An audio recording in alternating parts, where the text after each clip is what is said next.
우리나라 작가 한강 씨가 노벨 문학상을 받게 되었습니다.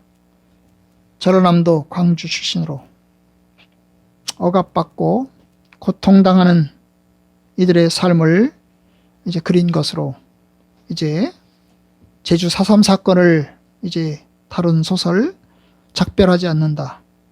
그리고 5.18 사건을 다룬 이제 소년이 온다. 이런 제목의 소설을 쓰셨는데 어쨌든 노벨 문학상을 받게 됐습니다. 사실 저는 한강 씨를 잘 모릅니다. 제가 아는 소설가는 조정래 씨입니다. 저는 조정래 씨가 노벨 문학상을 받기를 원했습니다. 그가 해방전호사를 다룬 소설 태백산맥, 그리고 일제시대를 다룬 아리랑, 그리고 60, 70년대를 다룬 이제 소설 이제 한강, 이런 소설을 참 좋고 그래서 노벨 문학상을 받기를 원했습니다. 그런데 조정래 씨의 소설은 워낙 장편입니다. 한 권당 무려 10권이나 됩니다. 태백산맥도 10권이고 한강도 10권이고 아리랑도 10권입니다. 워낙 많아요. 사람들이 질려요. 읽지를 다 못합니다.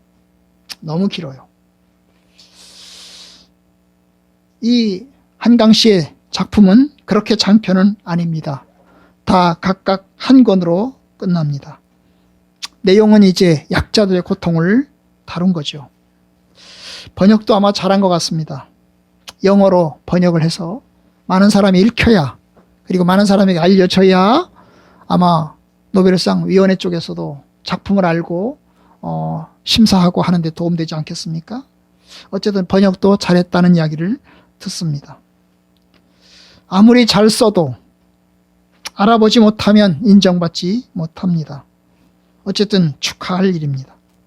박근혜 정부 때는 한강 씨를 이제 블랙리스트에 실어가지고 아주 좋지 않게 평가했고, 또 지금도 극우 사람들은 좌파 소설가로 이제 한강 씨를 찍어가지고 노벨 문학상은 심지어 중국 사람이 받아야 된다, 일본 사람이 받아야 된다, 이런 소리를 하는 사람들도 있습니다.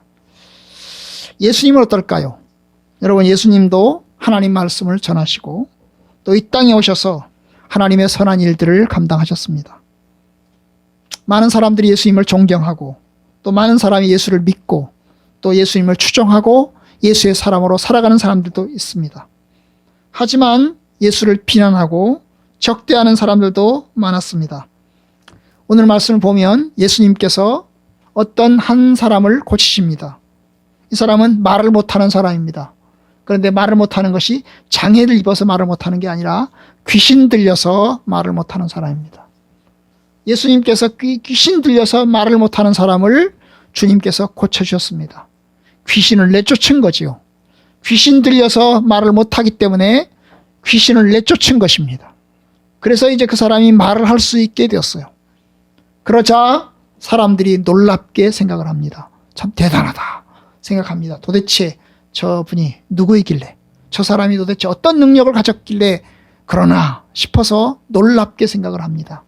하지만 예수님을 비난하는 사람들도 있습니다. 바로 오늘 말씀이 그러합니다. 바로 유대인들 중에서 바리새인과 그리고 유대인 지도자들은 예수를 비난합니다. 뭐라고 비난하죠? 귀신 들렸다고. 저 예수가 귀신을 힘입어서, 귀신의 능력을 힘입어서 귀신을 쫓아낸다고. 응? 귀신의 능력을 힘입어서, 귀신의 왕 바알세분의 능력을 힘입어서 귀신을 쫓아낸다고 비난을 합니다. 그리고 심지어 이야기합니다. 네가 정말 메시아냐? 하나님의 아들이냐? 그러면 메시아의 표적, 징조를 보여봐라. 이러면서 예수님을 향해서 요구하는 사람들까지 있는 것을 보게 됩니다. 이들은 예수님을 하나님의 아들로 인정하지 않습니다. 이들은 미친놈으로 생각하고, 그리고 무당 정도로 생각하고, 그리고 신들렸다고 생각을 합니다. 아마 그들은 예수를 미친놈으로, 그리고 신들린 자로, 귀신 들린 자로 죽이려고 생각을 하는 거지요. 이러한 비난을 주님은 3년 내내 받으셨습니다. 예수님의 공생에 지금 2년 반이 흘러가고 있고 거의 3년이 다 되어 가는데 여전히 예수님은 비난을 받고 있는 겁니다. 바로 이러한 비난에 주님께서 이야기를 하십니다. 그 말씀은, 야, 생각해보라. 내가 귀신 들렸다고 하는데, 내가 바알세불에게 씌었다고 하는데, 생각해봐. 내가 귀신 들려서 귀신을 쫓아내면 귀신과 귀신이 싸우는 거 아니야. 그 말입니다. 여러분, 귀신과 귀신이 싸우면 귀신의 나라가 어떻게 되겠어? 그거는 결국 허물어지는 거지. 생각해봐. 내가 귀신 들려서 그러겠냐고. 그 얘기를 주님이 하시는 겁니다.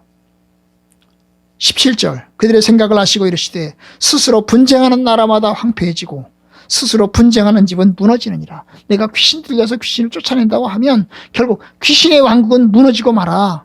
결국 자폭하고 그 다음에 스스로 쿠데타가 일어나고 내란이 발생해서 그런 일이 일어나면 결국 그 나라 도대체 세워질 수 있겠어? 생각해봐. 귀신이 그런 짓을 하겠냐고, 바알세불이 그런 짓을 하겠냐고, 바로 예수님이 그 얘기를 하시는 겁니다. 내가 바알세불을 힘입어 귀신을 쫓아내면 너희 아들들은 누구를 힘입어 쫓아내느냐. 두 번째 변증은 뭐냐면, 내가 귀신을 쫓아낸다고 하는데 나만 쫓아내는 거냐고. 너희 아들들, 여기 너희 아들들이라는 말은 제자들을 말합니다. 너희의 제자들, 너희에게 속한 사람들도 귀신을 쫓아내는 사람들이 있지 않냐. 테마사라고 그러죠. 구마사라고 합니다. 귀신을 쫓아내는 사람들.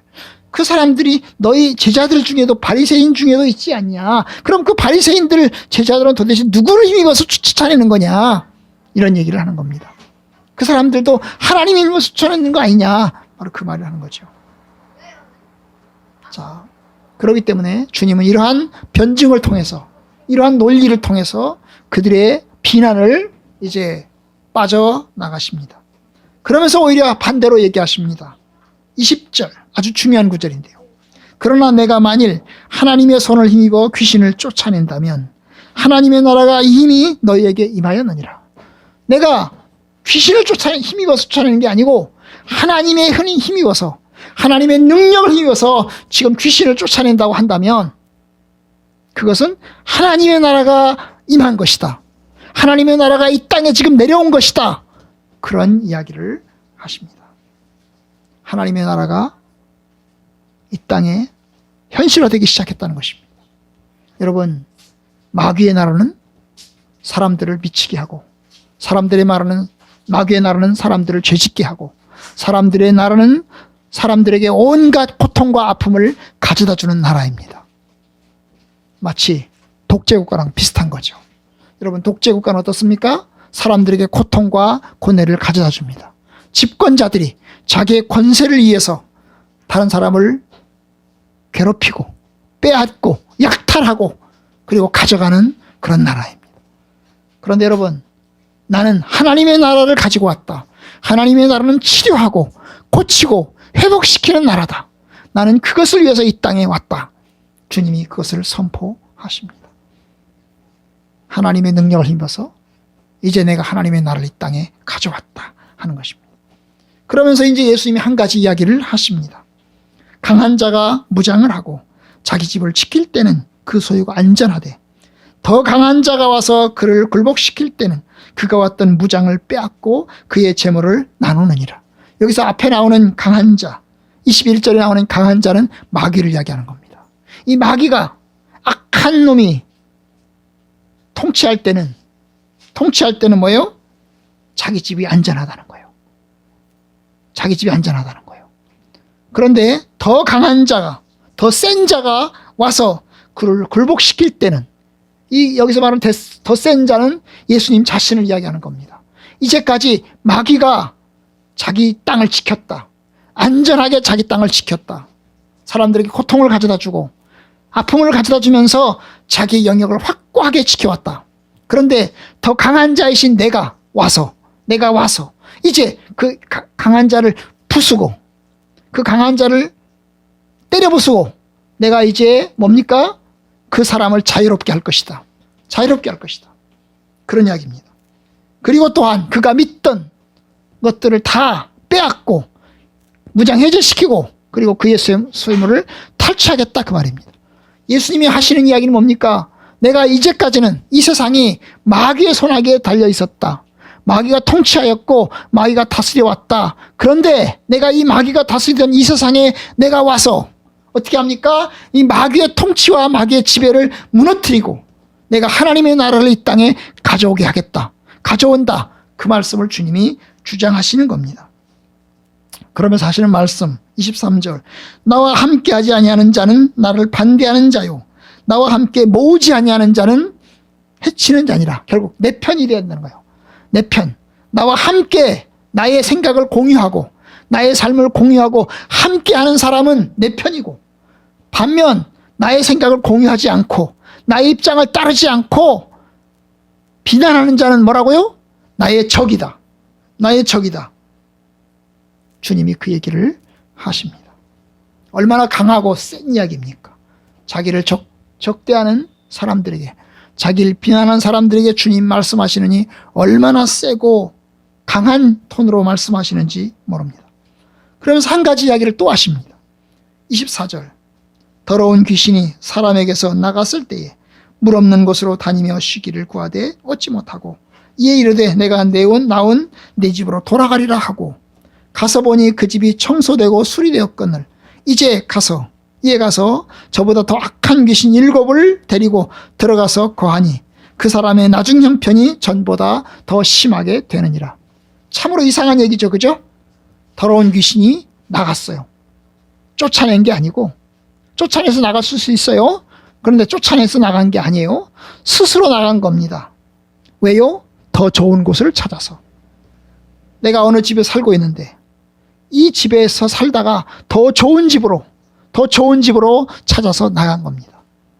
더 좋은 집으로 찾아서 나갔는데 가보니까 찾아서 나간 집이 별로 좋지 못한 거예요. 편안하지 못한 거예요.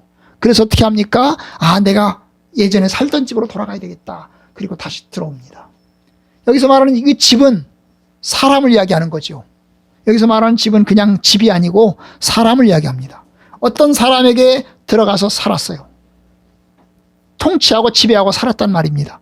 그러다가 이제 그 집에서 귀신이 나가는 거예요. 더 좋은 곳을 찾아서 나가는 거예요. 근데 나갔다가 어떻게 합니까? 다시 들어와요.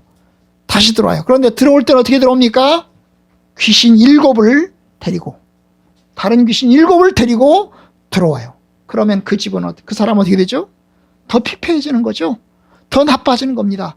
귀신 한 명이 다스리고 있을 때보다 귀신 7, 8이 통치하고 들어오니까 얼마나 그 사람의 상황이, 그 집의 상황이 피폐해지고 나빠지는지를 주님이 이야기하시는 겁니다. 지금 뭔 얘기를 하는 겁니까? 주님 하시는 이야기는 내가 하나님의 나라를 가져왔는데, 나의 통치를 가져왔는데 나와 함께하는 사람이 되어야 되는데 나와 함께하지 않는 사람은 나의 적이다. 나를 공격하는 자다. 그런데 이도 저도 아닌 사람들이 있다.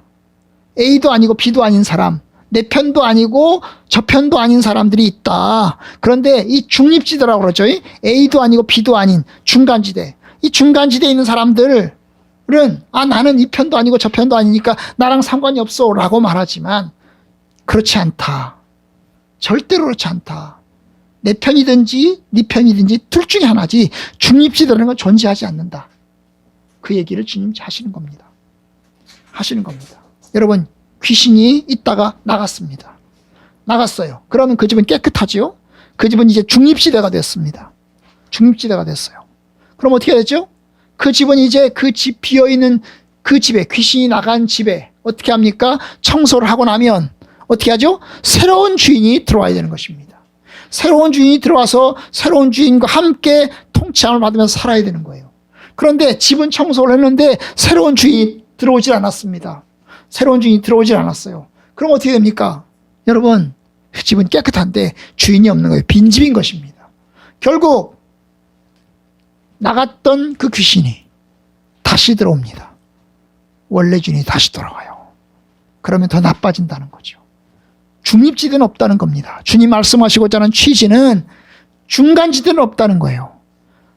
마귀가 나갔으면, 귀신이 나갔으면, 그 집은 청소를 했으면 새로운 주인이 그 집에 자리를 잡고 살아야 된다는 거예요. 그렇지 않으면 어땠나요? 예전 악한 귀신이 다시 들어와서 살게 된다는 것을 주님이 이야기하시는 겁니다. 결국 주님의 말씀을 거부한다면, 주의 말씀을 받아들이지 않는다면 결국 더 악한 편에 설 수밖에 없다는 것을 주님께서 강조하시는 예로 지금 이야기를 하신 겁니다. 자, 이 얘기를 들은 사람들 가운데 한 사람이 27절 한 여자가 큰 소리로 이야기를 합니다. 예수의 말씀에 감동을 입은 거죠. 예수의 말씀을 아주 좋게 생각을 한 겁니다. 그래서 감동을 갖고 큰 소리로 이야기를 합니다. 당신을 뵌 태와 당신을 먹인 젖이 복이 있나이다. 이 당신의 뵌 태, 당신을 먹인 젖, 어머니를 이야기하는 거죠. 참 내가 보니 당신 참 대단합니다. 참 존경스럽습니다. 그런데 당신의 어머니가 더 존경스럽습니다. 당신과 같은 아들을 낳았으니 얼마나 그 어머니 존경하지 않을 수 없습니다. 그 얘기를 주님 하십니다. 그 여자가 그 얘기를 하는 거예요. 예수님을 보면서 예수의 어머니를 칭찬하는 말을 한 겁니다. 바로 그럴 때 주님이 이야기합니다. 그 말이 맞기는 하지만 오히려 하나님의 말씀을 듣고 지키는 자가 복이 있느니라. 여자의 말을 대한 그 반응으로서 내 어머니가 존경스럽고 내 어머니가 위대하다는 것보다 훨씬 더 위대한 사람들은 하나님 말씀을 듣고 지키는 사람이 더 위대하고 더 존경받을 만하다는 이야기를 하십니다. 다 이어지는 이야기입니다. 결국 뭡니까? 예수님을 비난하는 사람들에게 주님 말씀하시는 것은 하나님의 말씀 안에서 신실하게 너희들이 살아라. 너희들이 나를 대적하지 말고 나를 거스르지 말고 하나님의 말씀에 순종하며 살아라. 그런데 나를 대적하는 사람들도 있고 나의 제자들도 있는데 중립지대에 있는 사람들도 있다. 그런데 중립지대라는 건 존재하지 않는다. 어떻게 해야 된다? 결국 한 편을 선택해야 된다. 이쪽 편이든지 저쪽 편이든지 선택해야 된다. 나와 함께하지 않는 사람은 나의 적이므로 나와 함께하는 사람이 되어야 된다. 그 얘기를 합니다. 나와 함께하는 사람들은 어떤 사람들이겠는가? 바로 하나님 말씀을 듣고 순종하는 사람들이 나와 함께하는 사람들이다. 주님이 말씀입니다. 결국 오늘 말씀을 통해서 주님이 가르치신 것은 우리가 예수의 편이 되어야 된다는 것, 예수의 편이 되어야 된다는 것을 주님이 가르치시고 예수의 편이 된다는 것은 하나님의 말씀에 순종하는 사람이 되어야 된다는 것이 주님이 말씀하시는 가르치심입니다. 여러분, 예수님은 하나님이십니다. 그는 하나님으로서 사람이 되어 이 땅에 오셨습니다. 우리의 가장 낮은 처지를 헤아리시고 우리의 고통과 아픔을 다 간직하시면서 하나님의 나라를 가져오십니다. 마귀가 통치하던 나라에, 마귀가 다스리던 나라에 하나님의 나라를 가져오십니다. 하나님의 나라를 가져오십니다. 마귀를 쫓아내시고 아픈 사람을 고치십니다. 사람들이 마귀에게 짓눌려서 통치당하고 사니까 주님이 자기 자신을 내어주시면서 십자가에 못 박혀 죽으시면서 마귀의 통치에서 벗어나게 하십니다. 임마누엘, 하나님이신 거죠. 하나님이 우리와 함께 계신 것을 예수 그리스도를 통해서 우리에게 보여주신 겁니다. 그는 십자가의 죽으심으로 우리의 모든 죄에서 자유함을 얻게 하시고 우리에게 해방을 가져오십니다. 우리를 하나님의 것으로, 하나님의 소유로 만들어 가십니다. 우리가 주님의 것이 되었으니 여러분 온전히 주님이 소유하시도록 주의 뜻 가운데 서시도록 주님께 드려야 합니다. 하나님께서 마귀의 권세를 깨트리고 또한 하나님의 나라를 가져오는 일을 시작하셨습니다. 우리는 어떻게 반응해야 됩니까? 바로 그리스도께 온전히 복종하고 그리스도의 말씀에 온전히 따르면서 살아야 합니다. 여러분, 이것이 주님이 오늘 우리에게 말씀하시는 겁니다. 주님만 말씀하신 것이 아닙니다. 구약의 선지자들도 이야기했어요. 여러분, 바알 선지자들과 엘리야 선지자가 서로 싸움을 하게 되었어요. 여러분, 바알 선지자와 그리고 엘리야 선지자가 갈멜산에서 서로 싸우게 되었습니다. 어느 쪽이 진짜인지 알 수 없어요. 이스라엘 사람들은 이쪽 편도 아니고 저쪽 편도 아닌 상황에서 지켜봅니다. 도대체 누가 이기나? 둘이 내기를 합니다. 하늘에서 불이 내려오게 하는 자가 진짜 선지자입니다. 그래서 내기를 하는 거죠. 엘리야 선지자가 그리고 바알 선지자들과 함께 내기를 합니다. 우리가 열심히 기도해서 하늘에서 불이 내려오면 그 선지자가 진짜 선지자이다. 그러니 우리가 내기를 하자. 이렇게 해가지고 내기를 시작을 했습니다. 여러분, 이스라엘 사람들은 지켜보고 있습니다. 엘리야 선지자가 이길지 아니면 바알 선지자들이 이길지 지켜보고 있습니다. 그럴 때 엘리야가 이야기를 합니다. 이스라엘 사람들이요, 당신들은 이쪽 편입니까? 저쪽 편입니까? 어떻게 당신은 지켜보기만 합니까? 만약에 바알 선지자들이 진짜 선지자이면 그쪽 편에 서고, 내가 진짜 선지자인 것 같으면 내 편에 서시오, 요구를 합니다. 이것이 엘리야 선지자가 이스라엘 사람들에게 한 말입니다. 머뭇머뭇거리지 말고, 이쪽 저쪽 눈치 보면서 머뭇머뭇거리지 말고 선택하시오. 선택하시오. 이것이 엘리야 선지자가 요구한 겁니다. 여러분, 하나님께서 우리에게 요구하시는 것이 그겁니다. 어느 편이 진짜입니까? 어느 편이 참된 것입니까? 그러면 거기에 것이오. 여러분, 투자는 분산 투자합니다. 절대로 올인하면 안 됩니다. 왜냐? 올인했다가 떼돈을 벌 수도 있지만 올인했다가 망할 수도 있기 때문입니다. 그래서 분산 투자를 해야 됩니다. 그죠? 돈 벌 때는 주식에도 조금, 여기도 조금 해야 됩니다. 절대로 한 곳에 걸면 안 됩니다. 그러나 여러분, 하나님에게 거는 것은 상황이 다른 것입니다. 하나님께도 조금 걸고 마귀에게도 조금 걸고 이게 아닙니다. 온전히 다 걸었다는 거예요. 주님 말씀하시는 건 뭡니까? 내가 하나님이면 나에게 모든 것을 걸고, 내가 하나님이 아닌 것 같으면 나에게 대한 충성과 나에게 대한 헌신을 포기하고 저쪽 편에 다 걸어라. 주님이 요구하시는 게 그겁니다. 여러분, 저와 여러분들 어떻습니까? 오늘날 신앙생활을 하면서 예수를 믿는 사람들이 있습니다.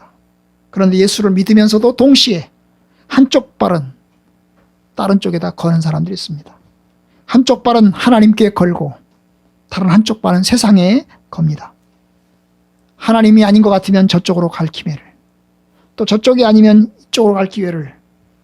그래서 이제 두 양자 사이에서 이제 눈치를 보면서 이쪽으로 갈까 저쪽으로 갈까 생각하는 사람들도 있습니다. 여러분, 그것은 주님이 원하시는 것이 아닙니다. 주님 말씀하시잖아요. 나와 함께하지 않는 자는 나의 적이다. 나와 함께하지 않는 자는 나를 해치는 자이다. 여러분, 하나님께 모든 것을 겁니다. 하나님께 모든 것을 올인하는 겁니다. 여러분, 예수를 믿고 세례를 받는다는 것은, 예수를 믿고 신앙 고백을 한다는 것은 내가 믿음으로 살겠다는 것입니다. 나의 주권을 주님께 다 내어놓겠다는 것입니다. 주님, 나의 주님이 되십시오. 주님이 나의 왕이 되십시오. 주님께서 나의 주인이 되십시오. 내가 주의 말씀을 따르겠습니다. 그렇게 해서 우리가 주님을 선택을 했습니다. 우리는 주님께 모든 것을 겁니다.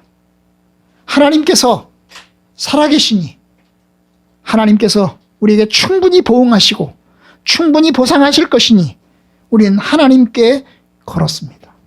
이것이 우리의 믿음입니다. 여러분도 그렇습니까? 저 여러분들이 다 그렇습니까? 내가 하나님께 모든 것을 걸었습니까? 그런데 어떤 사람들은 예수님께 걸었어요. 걸기는 걸었습니다. 근데 걸어서 열심히 따라다녀 봤어요. 열심히 따라다녀 봤더니 주님이 아닌 것 같아. 내가 잘못 거는 것 같아. 내가 투자를 잘못한 것 같아. 어떻게 합니까? 투자했던 돈을 회수하고 또 손해를 보고 이제 내가 다른 곳을 찾아가야지.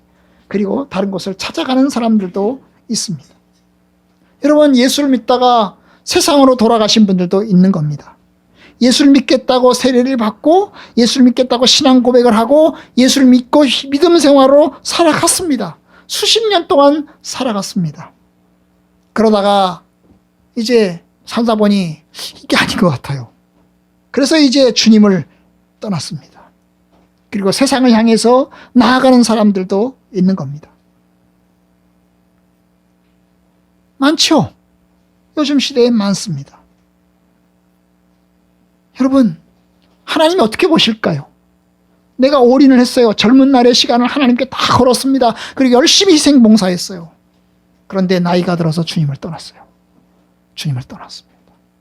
지난 주간에 제 아내하고 갔던 도자기 하시는 분들, 그분들은 젊은 날의 시간들을 부부가 열심히 교회 생활을 하면서 헌신을 많이 했더라고요. 그런데 지금은 교회를 안 다녀요. 신앙을 버렸어요. 그리고 그냥 도자기 구우면서 살아가는 삶을 살아요. 여러분, 이건 인생을 더 길게 보지 못한 겁니다. 우리는 어쨌든 하나님을 향해서 갑니다.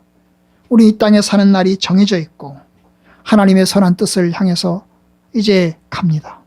주님께서 언젠가 우리를 오라 하시면 우리는 주의 부르심 앞에 설 겁니다. 그러면 주께서 우리에게 모든 것을 다 선하게 갚으실 거 아니겠습니까? 우리가 어떻게 살아야 되겠습니까? 어떻게 사는 것이 마지막까지 정말로 성공스럽게 사는 것입니까? 여러분, 천사였다가 마귀가 된 이 존재들, 루시퍼 같은 그 존재들, 여러분, 하나님을 섬기겠다고 열심히 주님을 섬겼습니다. 열심히 주님을 섬기다가 어떻게 됐어요? 자기 지위를 지키지 않고 결국 타락했어요. 하나님을 대적하고 하나님을 거슬러서 세상을 향해서 나아갔습니다.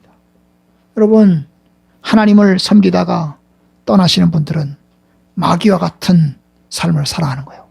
마귀와 같은 삶을, 마귀가 하나님을 떠났듯이 하나님을 떠난 삶을 살아가는 겁니다. 그렇다면 처음부터 아예 믿음을 갖지 말았어요. 처음부터 아예 하나님을 경외하지 말았어야 돼요.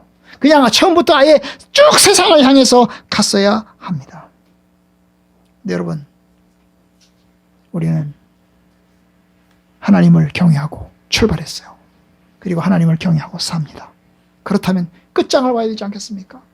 만약에 여러분들이 지금이라도 잘 계산해 보세요. 내가 가는 길이 정말 이 길이 진짜인가? 아닌가? 내가 정말 이 길이 가치가 있는 길인가? 아닌가? 생각해 보시고 아닌 것 같으면 빨리 돌아서세요. 빨리 돌아서세요. 시간 낭비하지 마시고 더 젊은 날을 더 열심히 여러분들의 목적지를 향해서 가십시오. 그러나 여러분, 우리의 가는 길은 진심입니다. 하나님께서 우리에게 주신 길은 진심입니다. 이것은 생명의 길입니다. 생명의 길입니다. 주님이 약속하신 길입니다. 그렇기 때문에 주님 말씀하시는 겁니다. 하나님 말씀을 듣고 지키는 자가 복이다. 하나님 안에 있고 하나님 말씀을 듣고 지키는 자가, 우리는 그 길로 계속해서 가는 겁니다. 여러분, 오늘 말씀 이제 맺으려고 합니다. 마지막까지 주님과 함께하는 사람이 되기를 원합니다. 성령으로 시작했다가 율법으로 마치는 사람 없기를 바랍니다. 믿음으로 시작했다가 불신으로 끝나는 사람 없기를 원합니다. 주님께서 함께하시는 사람, 믿음으로 시작해서 믿음으로 끝나는 사람 되기를 원합니다. 여러분, 성경이 말하는 게 뭡니까? 의인은 믿음으로 말미암아 살리라. 의인은 믿음으로 말미암아 살리라. 여기서 말할 때 그 믿음은 처음부터 끝까지 믿음입니다. 처음에는 믿음이었고 나중에는 믿음이 아닌 것이 아니고 처음에도 믿음이었고 마지막에도 믿음이었습니다. 그래서 의인은 믿음으로 말미암아 살리라고 하면서 믿음으로 믿음에 이르게 하나니라고 이야기합니다. 믿음으로 믿음에 이르게 하나니. 여러분, 여기서 말하는 뒤에 나오는 믿음은 목적지로서의 믿음입니다. 목적지로서의 믿음. 믿음으로 믿음에 이르게 하나니. 목적지로서의 믿음이 있어요. 그런데 그 목적지로서의 믿음을 도달하려고 하면 출발도 뭐라고요? 믿음이 된다는 거예요. 믿음으로 믿음에 이르게 되는 겁니다. 여러분, 주님과 나 사이에 틈이 없기를 원합니다. 주님과 함께하는 사람이 되기를 원합니다. 여러분, 틈은 사소한 것에서 시작됩니다. 여러분, 믿음으로 시작했어요. 그리고 끝까지 믿음으로 가야 됩니다. 그런데 끝까지 믿음으로 가는 도중에 중간에 바람이 들 수 있습니다. 중간에 바람이 날 수가 있어요. 그런데 이 바람은 아주 사소한 것에서 시작이 됩니다. 탈선은 아주 사소한 것에서부터 시작이 되는 겁니다. 우리가 부지런히 우리의 주 되신 주님을 향해서 끝까지 성실하게 나아가야 될 텐데, 여러분, 끝까지 나아가지 못하고 중간에 뭔가 문제가 생겨서 넘어지려고 하면, 여러분, 사소한 바람이 결국 우리에게 바람이 들어서 엉뚱한 길로 가게 하는 겁니다. 여러분, 누가 복된 사람입니까? 끝까지 하나님 말씀을 붙들고 지키는 사람입니다. 누가 승리자입니까? 마지막에 승리하는 사람이 승리자입니다. 우리는 부족하고 연약합니다. 넘어질 수 있습니다. 그런데 마지막에 승리하는 사람이 승리자입니다. 저의 기도도 마지막까지 승리하기를 원합니다. 저의 바람은 마지막까지 주 앞에 서기를 원합니다. 저와 여러분들도 다 그렇게 되기를 원합니다. 여러분들도 마지막까지 주 앞에 서기를 원합니다. 믿음으로 시작했습니다. 그러면 끝까지 믿음 가운데 살아가시기를 바랍니다. 그런데 그것은 매우 어렵습니다. 매우 어렵습니다. 쉽지 않습니다. 인내가 필요합니다. 절제가 필요합니다. 온유가 필요합니다. 기다림이 필요합니다. 그런데 여러분, 그 길을 잘 걸어가시기를 바랍니다. 그래서 한 사람도 빠짐없이 다 승리자가 되시기를 주님의 이름으로 축복하고 소망합니다.